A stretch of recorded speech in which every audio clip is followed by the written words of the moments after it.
പാറൂസ് ബ്ലോഗിലേക്ക് എല്ലാവർക്കും സ്വാഗതം. ഇന്ന് നമ്മൾ ഉണ്ടാക്കാൻ പോകുന്നത് നമ്മുടെ വീട്ടിലുള്ള സാധനങ്ങളൊക്കെ വെച്ചിട്ടുള്ളൊരു കറിയാണ്. അതിൻ്റെ മെയിൻ സാധനം നമ്മളുടെ വീട്ടിലെ താളാണ്. പരിപ്പും താളും കൂടെയുള്ളൊരു തീയലെന്നാണ് ഇതിന് പറയുന്നത്. പിന്നെ ഇതിലേക്ക് നമുക്ക് 2 കഷ്ണം ചെറിയുള്ളി, പച്ചമുളക്, ഇത്രയും സാധനം ചേർക്കണം. 2 കഷ്ണം ചേന ചേർക്കുവാണെങ്കിൽ നല്ലതാണ്. ഇപ്പോൾ ഇവിടെ ചേന ഇല്ലായിരുന്നു. ഇനി നമുക്ക് ഈ താളൊക്കെ ചെറിയ ചെറിയ കഷ്ണങ്ങളായിട്ട് കനം കുറച്ച് അരിഞ്ഞെടുക്കാം. എങ്ങനെ വേണമെങ്കിലും അരിയാം. ഇങ്ങനെ നീളത്തിൽ അരിയാം, ഇനി ചെറിയ ചെറിയ കഷ്ണങ്ങളായിട്ട് അരിയണമെന്ന് ഇഷ്ടമുള്ളവർക്ക് അങ്ങനെ അരിയാം. അതൊക്കെ നമ്മുടെ ഇഷ്ടമാണ് കേട്ടോ, എങ്ങനെ വേണം. എങ്ങനെ ഇട്ടാലും താള് വേവും. അതുകൊണ്ട് ഇനി ഇതേപോലെ എടുത്തിട്ടാലും താള് വെന്തോളും, കഴിക്കാനും കുഴപ്പമില്ല. പക്ഷേ നമ്മളിങ്ങനെയാണ് അരിയുന്നത്. താളൊക്കെ നമ്മൾ പണ്ടൊക്കെ കർക്കിടക മാസത്തിലൊക്കെ താള് കറി വയ്ക്കും. ഇപ്പോൾ ആരും അങ്ങനെയൊന്നും വയ്ക്കുന്നില്ല. നല്ല ടേസ്റ്റാണ്. പരിപ്പും താളും കൂടെ ഇങ്ങനെ തീയൽ വയ്ക്കാം. പരിപ്പും താളും കൂടെ തേങ്ങ അരച്ച് വയ്ക്കാം. പണ്ടൊക്കെ മീൻകാർ വരാത്ത ദിവസങ്ങളിലൊക്കെ നമ്മളൊരു തട്ടിക്കൂട്ട് കറി ഉണ്ടാക്കുന്നത് ഇതാണ്. പക്ഷേ മീൻകറി കൂട്ടി ഉണ്ണുന്നതിനേക്കാൾ നല്ല ടേസ്റ്റാണ്. ഒരു അച്ചാറും അല്ലെങ്കിൽ ഒരു ഉണക്കമീൻ വറുത്തതും ഒക്കെ ഉണ്ടെങ്കിൽ ഈ കറി കൂട്ടി ചോറുണ്ണാൻ നല്ല ടേസ്റ്റാണ്. അപ്പോൾ നമ്മളുടെ ഈ താള് അരിഞ്ഞു കഴിഞ്ഞു കേട്ടോ. ഇത് നമുക്ക് ഇനിയൊരു പാത്രത്തിലേക്ക് മാറ്റാം.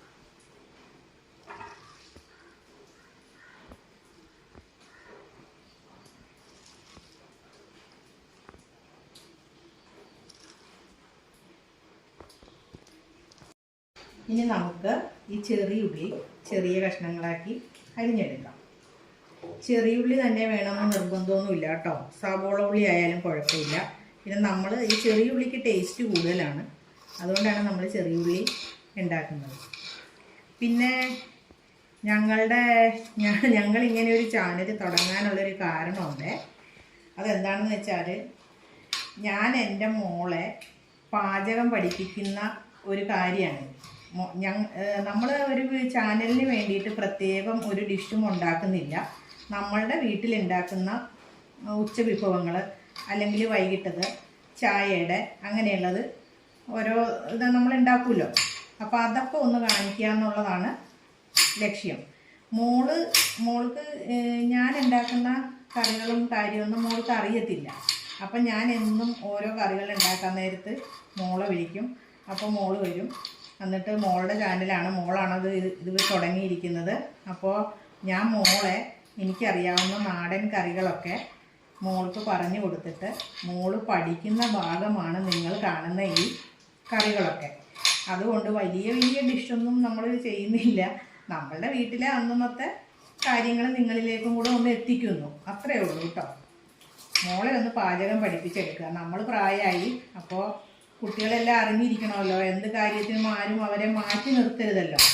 ഇപ്പം എൻ്റെ മോൾ എൻ്റെ അടുത്ത് അതറിയില്ല എന്ന് പറയുന്നത് പോലെ വേറൊരാളുടെ അടുത്ത് പറയാനുള്ള അവസരം ഉണ്ടാവരുതെന്ന് എനിക്ക് നിർബന്ധമുള്ളത് കൊണ്ട് ഞാൻ എൻ്റെ മോളെ ഇതൊക്കെ ഒന്ന് പറഞ്ഞ് പഠിപ്പിനെ ഒരാൾ ചെയ്യുന്നത് കണ്ട് പഠിക്കുവാണെങ്കിൽ അത് മനസ്സിലിരിക്കും. അതുകൊണ്ടാണ് നമ്മളത് വീഡിയോ ആക്കി എടുക്കുന്നത്. എങ്കിൽ പിന്നെ നമുക്കത് അപ്ലോഡ് ചെയ്യാം എന്ന് വിചാരിച്ചു. അങ്ങനെയാണ് ഞങ്ങൾ ഇതിലേക്ക് വന്നത്. ഇനി ഇത് കഴിയുമ്പോൾ ഞാൻ കുറച്ച് കാര്യങ്ങളൊക്കെ മോൾക്ക് പറഞ്ഞു കൊടുക്കും. അന്നൊന്ന് നമ്മളുടെ വീട്ടിലുണ്ടാക്കുന്ന കറികൾ എങ്ങനെയാണ്. പെട്ടെന്ന് നമുക്കിപ്പോൾ മീൻ കിട്ടിയില്ല, അപ്പോൾ നമ്മൾ നമ്മുടെ പറമ്പിലേക്ക് തന്നെ തിരിഞ്ഞു നോക്കണം. അപ്പോൾ പറമ്പിൽ പല സാധനങ്ങളുണ്ടാവും. താളാവാം, കപ്പങ്ങയാവാം, ചേമ്പാവാം, എന്തെങ്കിലുമൊക്കെ ആവാം. അപ്പോൾ അതൊക്കെ കൊണ്ട് എങ്ങനെയാണ് നാടൻ രീതിയിൽ ഒരു കറി ഉണ്ടാക്കുന്നതെന്ന് ഉള്ളത് ഒരു പെൺകുട്ടി പഠിച്ചിരിക്കണം. അപ്പോൾ അത് ഞാൻ എൻ്റെ മോൾക്ക് പറഞ്ഞു കൊടുക്കുന്നതാണ്. ഇവിടെ ഞങ്ങളുടെ വീട്ടിൽ എൻ്റെ ഹസ്ബൻഡ്, എൻ്റെ മോൻ, 2 ആൺകുട്ടികൾ, മോള് എൻ്റെ മോൻ കല്യാണം കഴിച്ചു കൊണ്ടുവന്നിരിക്കുന്ന കുട്ടിയാണ് മോള്. അപ്പോൾ മോളെയാണ് ഞാൻ ഈ പാചകമൊക്കെ പഠിപ്പിച്ചു കൊടുക്കുന്നത്. മോൾക്കറിയാവുന്ന പല കാര്യങ്ങളും മോളെ എന്നെയും പഠിപ്പിക്കുന്നുണ്ട് കേട്ടോ. നമ്മൾ പഴയ ആൾക്കാരല്ലേ, ഞാനൊക്കെ പഴയ ആൾക്കാരാണ്. അപ്പോൾ ഇപ്പോഴത്തെ പിള്ളേർക്ക് വെറൈറ്റി ആയിട്ട് മോഡേൺ ആയിട്ടുള്ള സാധനങ്ങളൊക്കെ ഉണ്ടാക്കാൻ അറിയാമല്ലോ. അപ്പോൾ മോൾ എന്നെയും കുറേ കാര്യങ്ങൾ പഠിപ്പിച്ചൊക്കെ തരും. അപ്പോൾ ഞങ്ങളുടെ ക്ലാസ്സാണ്, പാചക ക്ലാസ്സാണ് നിങ്ങൾ കണ്ടുകൊണ്ടിരിക്കുന്നത്. അപ്പോൾ ഞങ്ങളുടെ ക്ലാസ്സിൽ എന്തെങ്കിലും കുറ്റങ്ങളോ കുറവുകളോ ഒക്കെ ഉണ്ടെങ്കിൽ മെസ്സേജിൽ അറിയിക്കാം. നമ്മളത് പിന്നെ നിങ്ങൾക്ക് പാചകക്കുറിപ്പുകളൊക്കെ ഉണ്ടെങ്കിൽ അയച്ചു തരാം. അതൊക്കെ നമ്മൾ ചെയ്യാം. അങ്ങനെയാണ് നമ്മൾ ഉദ്ദേശിക്കുന്നത്. ഇനി ഇതിലേക്ക് ആവശ്യമായിട്ടുള്ള പരിപ്പാണ്.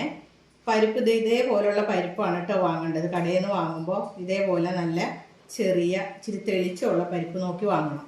ഈ പരിപ്പ് കുറച്ചുകൂടെ വലുതാണ്, പരന്നിട്ടാണ്, പെട്ടെന്ന് വേകും. പക്ഷേ ഇതിനല്ല ടേസ്റ്റ്, ഇതിനാണ്. പക്ഷെ നമുക്ക് പരിപ്പ് കുറവായി, നോക്കിയപ്പോഴത്തേനും കുറഞ്ഞു പോയി. അതുകൊണ്ട് ഞാൻ ഈ പരിപ്പും കൂടെ എടുത്തതാണ് കേട്ടോ. അപ്പോൾ ഈ പരിപ്പ്, ഒരു ബൗൾ പരിപ്പ് മതി നമുക്ക് ഇത്രയും കറി ഉണ്ടാക്കാനായിട്ട്. നമുക്ക് പരിപ്പ് കുക്കറിലേക്ക് ഇട്ട് കൊടുക്കാം.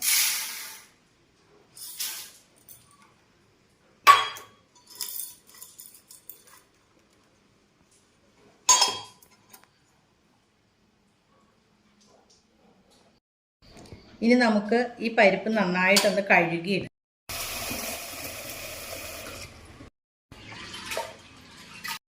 ഇനി നമുക്ക് പരിപ്പിലേക്ക് ആവശ്യമായിട്ടുള്ള വെള്ളം എടുക്കാം. നമുക്ക് സ്റ്റൗ ഓൺ ചെയ്യാം. കുക്കർ അടുപ്പത്ത് വയ്ക്കാം. ലേശം വെളിച്ചെണ്ണ ഒഴിച്ചു കൊടുക്കാം.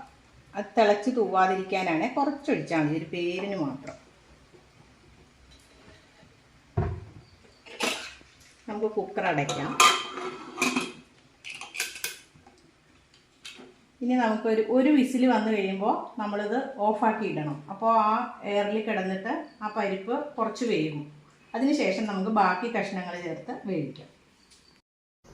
ഇനി നമ്മൾ ഇതിന് ആവശ്യമായിട്ടുള്ള തേങ്ങ, ഒരു അരമുറി തേങ്ങയുണ്ട് കേട്ടോ. ഇത് ഒരു തേങ്ങയുടെ പകുതി, അത് ചിരകിയതിന് ശേഷം മിക്സിയിൽ ഒന്ന് ക്രഷ് ചെയ്തെടുത്തിരിക്കുന്നതാണ്. അതെന്തിനാണെന്നറിയോ? അല്ലെങ്കിൽ വലിയ തേങ്ങ ശരിക്ക് ഇങ്ങനെ മൂത്തു വരാതെയും ചെറിയ പീരകളൊക്കെ ഇങ്ങനെ കരിഞ്ഞുമൊക്കെ പോകും. അങ്ങനെ വരാതിരിക്കാനാണ് നമ്മളിതെല്ലാം ഒരേ രീതിയിൽ ഇരിക്കാൻ വേണ്ടിയിട്ടാണ് നമ്മൾ ഇത് ക്രഷ് ചെയ്തെടുക്കുന്നത്. പിന്നെ ഒരു സ്പൂൺ മുളക് പൊടി, അത്രയും തന്നെ മല്ലിപ്പൊടി, മഞ്ഞൾപ്പൊടി. ഇനി ഇതൊക്കെ കറിയുടെ ക്വാണ്ടിറ്റി കൂട്ടണമെന്നുള്ളവർക്ക് അതിൻ്റെയൊക്കെ അളവ് കൂട്ടുകയൊക്കെ ചെയ്യാം കേട്ടോ. ഞങ്ങളൊരു ചെറിയ കുടുംബമായതുകൊണ്ട് നമ്മൾ ഇത്രയൊക്കെ എടുത്തിട്ടുള്ളൂ. അപ്പം നമുക്കിതൊന്ന് എണ്ണ ഒഴിച്ച് വറുത്തെടുക്കാം.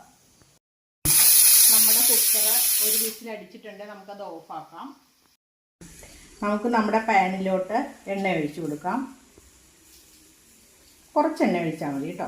എന്നിട്ട് നമ്മൾ ക്ഷമയോടുകൂടെ വറുക്കണം എന്ന് മാത്രമേ ഉള്ളൂ. നമുക്ക് എണ്ണ ചൂടായിട്ടുണ്ട്, തേങ്ങ ഇട്ട് കൊടുക്കാം.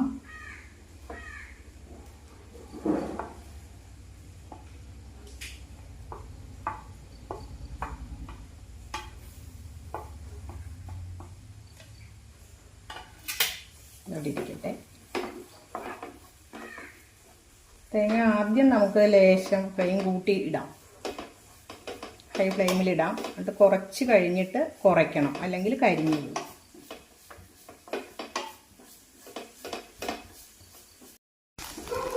നമ്മളുടെ നാളികേരം നമ്മൾ ഇട്ടപ്പോൾ തുടങ്ങി ഇത്രയും സമയം വരെ ഹൈ ഫ്ലെയിമിൽ തന്നെയാണ് ഇട്ടിരുന്നത്. ഇപ്പോൾ നാളികേരം നന്ന് ചുവന്ന് വന്നിട്ടുണ്ട്. ഇപ്പോൾ ഈ സമയത്ത് ഞാനൊന്ന് കുറച്ച് വെച്ചു കേട്ടോ. ഇനി നമ്മൾ ഈ ചെറിയ തീയിലിരുന്നിട്ട് വേണം ഇത് ശരിക്ക് പാകമായിട്ട് വരാൻ, അല്ലെങ്കിൽ നാളികേരം കരിഞ്ഞു പോകാനുള്ള സാധ്യതയുണ്ട്. കറിയുടെ ടേസ്റ്റൊക്കെ മാറും. പാകത്തിന് നല്ല ഇതായി വരണമെങ്കിൽ ലോ ഫ്ലെയിമിൽ ഇട്ട് വേണം ഇനി ഉണ്ടാക്കാനായിട്ട്. ഇതിലേക്ക് ഞാൻ ഒരു തണ്ട് കറിവേപ്പില ഇട്ടിട്ടുണ്ട്. കറിവേപ്പിൻ്റെ ഇല, പച്ച കറിവേപ്പിൻ്റെ ഇല. പിന്നെ മല്ലിപ്പൊടി ഒരു സ്പൂൺ, അതിട്ടിട്ട് നമുക്ക് ഈ മല്ലിക്കൊരു കുത്തുണ്ട്, അപ്പോൾ അതൊന്ന് മാറണ വരെ ഒന്ന് പതിയെ ഒന്ന് ഇളക്കി കൊടുക്കാം. പെട്ടെന്ന് തന്നെ മാറ്റാം നമുക്ക്. ഒരു സ്പൂൺ മുളക് പൊടിയും എടുത്തിട്ടുണ്ട്. ഇതൊക്കെ ഞാൻ എൻ്റെ വീട്ടിലെടുക്കുന്ന കണക്കുകളാണ് കേട്ടോ. നിങ്ങൾക്ക് ഇതൊക്കെ കൂടുതൽ വേണ്ടവർക്ക് കൂടുതൽ എടുക്കാം, കുറച്ച് വേണ്ടവർക്ക് കുറച്ചെടുക്കാം. ഇതൊരു 1/4 സ്പൂൺ മഞ്ഞൾപ്പൊടിയാണ്. പിന്നെ ഇതെല്ലാം കൂടെ ഒന്ന് ഇളക്കി ചേർക്കണം. കരിഞ്ഞൊന്നും പോകരുത്. നമ്മുടെ വറവിൽ നല്ല കറക്റ്റായിട്ടാണ് കേട്ടോ ഇപ്പോൾ ഇത് വന്നിരിക്കുന്നത്. ഒരു പീര പോലും ഇതിൽ നിന്ന് കരിഞ്ഞു പോയിട്ടില്ല. എല്ലാം ഒരേ പോലെയാണ് ഇരിക്കുന്നത്. കരിഞ്ഞൊക്കെ പോയി കഴിഞ്ഞാൽ കറിയുടെ ടേസ്റ്റ് തന്നെ മാറും. കറിയൊക്കെ ഉണ്ടാക്കുമ്പോൾ ഉണ്ടല്ലോ നമ്മൾ അതിൽ തന്നെ ശ്രദ്ധിച്ച് നന്നായിട്ട് ഉണ്ടാക്കണം. ഞാൻ എന്തെങ്കിലും ഇവിടെ വെച്ചിട്ട് ഒന്ന് അങ്ങോട്ടും ഇങ്ങോട്ടും മാറിക്കഴിഞ്ഞാൽ ഞാൻ വയ്ക്കുന്ന സാധനം കരിഞ്ഞു പോകാറുണ്ട്. എനിക്ക് വഴക്കും കിട്ടാറുണ്ട് അതിൻ്റെ പേരിൽ. അപ്പോൾ അതുകൊണ്ട് അടുക്കളയിൽ ജോലി ചെയ്യുമ്പോൾ നമ്മൾ കറികളൊക്കെ വയ്ക്കുമ്പോഴും ഒക്കെ നമ്മൾ അതിൽ മാത്രം ശ്രദ്ധിച്ച് നിൽക്കണം. എങ്കിലേ അത് കറക്റ്റായിട്ട് കിട്ടത്തുള്ളൂ. നല്ല ഇനി ഇതിലേക്കൊരു സ്വല്പം കായപ്പൊടി ഇട്ട് കൊടുക്കണം കേട്ടോ. കായം പൊടിയാണല്ലോ എന്ന് വിചാരിച്ച് ഡയറക്റ്റ് കറിയിലേക്ക് ഇട്ട് കൊടുക്കാൻ നോക്കരുത്. ആ ടേസ്റ്റും ഈ ഒന്ന് ഫ്രൈ ആയ കായത്തിൻ്റെ ടേസ്റ്റും രണ്ടാണ്. അപ്പോൾ അതുകൊണ്ട് ഇതിലേക്ക് നമ്മൾ കായം ഇട്ടിട്ട് ഒന്ന് ചെറുതായിട്ടൊന്ന് ചൂട് വരണം, അല്ലെങ്കിൽ പച്ചക്കായം ചോദിക്കും. സ്റ്റൗ ഓഫാക്കാം. നമ്മുടെ കുക്കർ ഓപ്പൺ ചെയ്യാം. പരിപ്പ് കണ്ടോ നല്ല കറക്റ്റായിട്ട് വെന്തിരിക്കണേ. ഓക്കെ, നമുക്ക് സ്റ്റൗ ഓപ്പൺ ചെയ്യാം.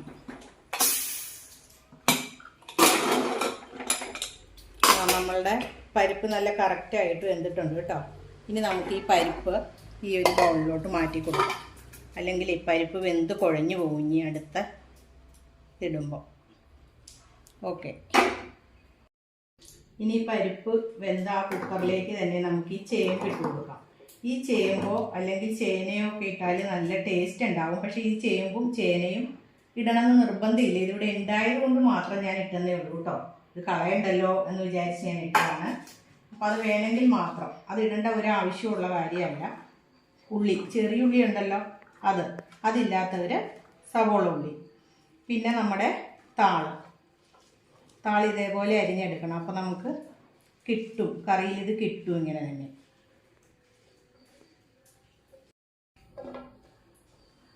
താള് നമുക്ക് ഇതിലേക്ക് ഇട്ട് കൊടുക്കാം. ഇത് കുക്കർ നിറച്ചിങ്ങനെ ഇരിക്കുന്നതുകൊണ്ട് ഒന്നും വിചാരിക്കണ്ട, ഇത് താന്നു വയ്ക്കുള്ളൂ കേട്ടോ എന്ത് കഴിയുമ്പോഴേക്കും. ഇനി നമുക്ക് ഈ മുളക് ഒന്ന് ഒടിച്ചിട്ട് കൊടുക്കാം. മുളകൊന്നും അധികം ഇടണ്ട, എരിവ് കൂടിപ്പോവും. ഇത് കറിവേപ്പിൻ്റെ ഇല, ഒരു 3 തണ്ട് കറിവേപ്പിൻ്റെ ഇല. ഈ കറിവേപ്പിൻ്റെ ഇലയൊക്കെ എത്ര വേണമെങ്കിലും ചേർക്കാം കേട്ടോ, ഗുണമുള്ളതല്ലേ. അപ്പോൾ ഈ കറിവേപ്പിൻ്റെ ഇലയൊക്കെ അധികം ഇടുമ്പോൾ എന്നെ കുട്ടികൾ വഴക്ക് പറയും, ഓ ഇവിടെ കുറേ കറിവേപ്പുണ്ട്, അത് കാരണം അമ്മ കറിവേപ്പ് മുഴുവനും പറിച്ച് അതിൻ്റെ ഇല മുഴുവനും പറിച്ച് ഇതിലിടുവാണ് എന്നൊക്കെ പറയും. ഇനി നമുക്കിതിലേക്ക് ആവശ്യമായിട്ടുള്ള ഉപ്പിട്ട് കൊടുക്കാം. മഞ്ഞൾപ്പൊടി ഇട്ട് കൊടുക്കുക. മഞ്ഞൾപ്പൊടി കുറച്ച് മതി കേട്ടോ, നമ്മൾ വറുത്തതിലിട്ടിട്ടുള്ളതല്ലേ, ഇത്രയും മതി. ഇത് ഇട്ട് കൊടുക്കാം. ഇനി ഇത് കുക്കർ അടച്ച് വെച്ചിട്ട് 1-2 വിസിലൊക്കെ അടിക്കാം. ഇത് കുഴപ്പമൊന്നുമില്ല. പരിപ്പ് മാറ്റിയല്ലോ നമ്മൾ കലങ്ങിപ്പോകാതെ, അതുകൊണ്ട് കുഴപ്പമില്ല. പരിപ്പ് ഇത് വെന്തതിന് ശേഷം നമുക്ക് മിക്സ് ചെയ്യാം കേട്ടോ.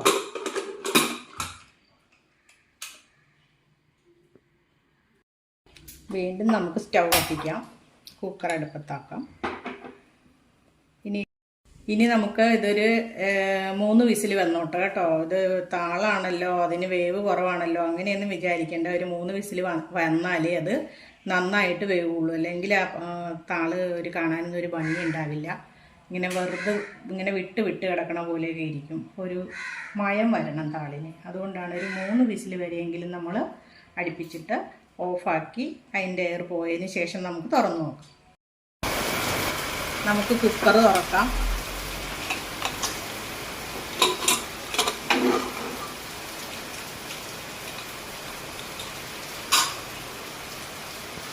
നമ്മളുടെ താളൊക്കെ നന്നായിട്ട് വെന്തിട്ടുണ്ട് കേട്ടോ. ഒന്നേലൊന്ന് ഇങ്ങനെ വിട്ടൊന്നും അല്ല കിടക്കണം, നന്നായിട്ട് കുഴഞ്ഞ് തന്നെയാണ് കിടക്കുന്നത്. ഇതിലേക്ക് നമുക്ക് അരപ്പ് ചേർക്കാം. നാളികേരം വറുത്തരച്ച് വെച്ചിരിക്കുന്നത് ചേർത്ത് കൊടുക്കാം. ഇതാണ് നമ്മൾ വറുത്തരച്ച നാളികേരം, ഇതാണ് കേട്ടോ. അരമുറി നാളികേരം വറുത്തരച്ചിട്ട് ആകെയുള്ള അരപ്പ് ഇത്രയേ ഉള്ളൂ. വെള്ളം തൊടാതെ അരയ്ക്കണം. പണ്ടൊക്കെ നമ്മൾ അമ്മിയിലാണ് അരയ്ക്കണത് ഇങ്ങനെയുള്ള അരവൊക്കെ. ഇപ്പം മിക്സിയുടെ അകത്തിട്ട് 2 കറക്കി കഴിഞ്ഞാൽ അരച്ചു.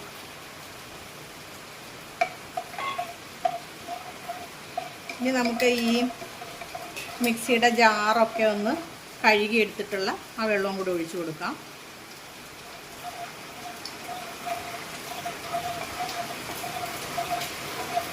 എന്താ നമ്മളുടെ കറി കാണാൻ തന്നെ എത്ര കളർഫുള്ളാന്ന് നോക്കിയിട്ട്. ഇനി നമ്മൾ വേവിച്ച് വെച്ചിരിക്കുന്ന പരിപ്പുണ്ടല്ലോ, അത് ഇതിലേക്ക് ഒഴിച്ചു കൊടുക്കാം.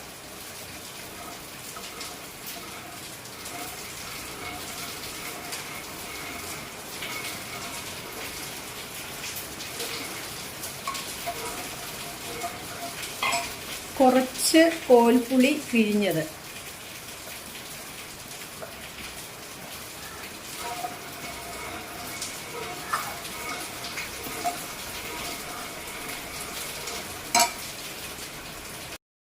നമ്മളുടെ കറി ഏകദേശം പാകമായിട്ടുണ്ട്.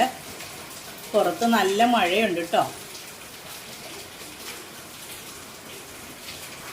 നല്ല മഴയാണ്. നമ്മളുടെ കിച്ചണിൽ നിന്നുള്ള ഒരു വ്യൂ ആണ് കേട്ടോ ഇത്.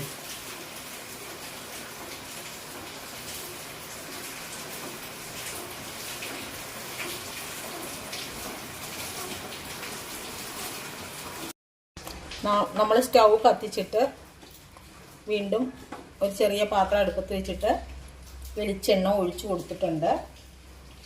എണ്ണ ചൂടായി വരട്ടെ.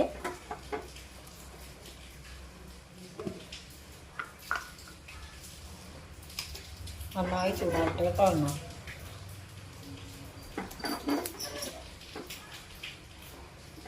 ചൂടായി വന്നിട്ടുണ്ട്. കടുക് ഇട്ട് കൊടുക്കാം. കുറച്ചിട്ടാൽ മതി. ഇത് ഈ തീയലിന് കടുക് താളിക്കണമെന്നൊന്നും നിർബന്ധമില്ല. വെച്ചെന്നാൽ തീയലിന് ആ വറുത്തരച്ച ഒരു ടേസ്റ്റ് ഇതിൽ. പിന്നെ നമ്മളത് കുറച്ച് കളർഫുള്ളായിട്ട് ഇങ്ങനെ കിടക്കാൻ വേണ്ടിയിട്ടൊക്കെ കടുക് താളിക്കാം. കടുക് താളിച്ചാൽ കടുകിൻ്റെ ആ ഒരു ടേസ്റ്റും, കടുകിന് ഭയങ്കര ഗുണമുള്ള സാധനമാണല്ലോ, അപ്പോൾ അതൊക്കെ കിട്ടും. അതുകൊണ്ടാണ് നമ്മൾ കടുക് താളിക്കുന്നത്.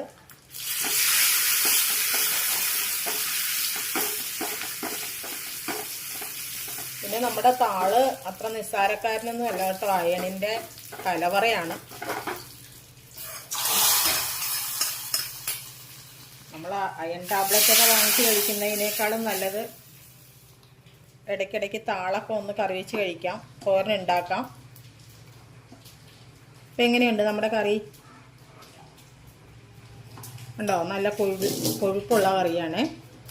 ഇനി ഇത് വീണ്ടും കുറുക്കി കഴിഞ്ഞാൽ വൈകുന്നേരം ഒക്കെ ആകുമ്പോഴേക്കും ഈ കറി അപ്പം പോലെ ആയി പോകും. അപ്പോൾ ഇത്രയെങ്കിലും ലൂസായിട്ട് കിടക്കണം. അപ്പോൾ ഓക്കെ,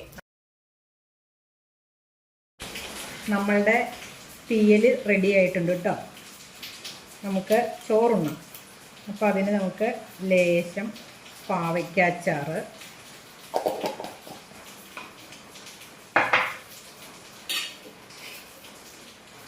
ക്യാരറ്റ് ഉപ്പേരി,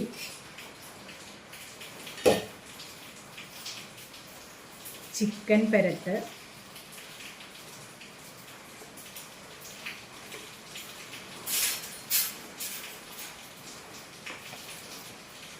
കുറച്ച് കാളൻ. ഇനി നമ്മളുടെ സ്പെഷ്യൽ കറി തീയൽ.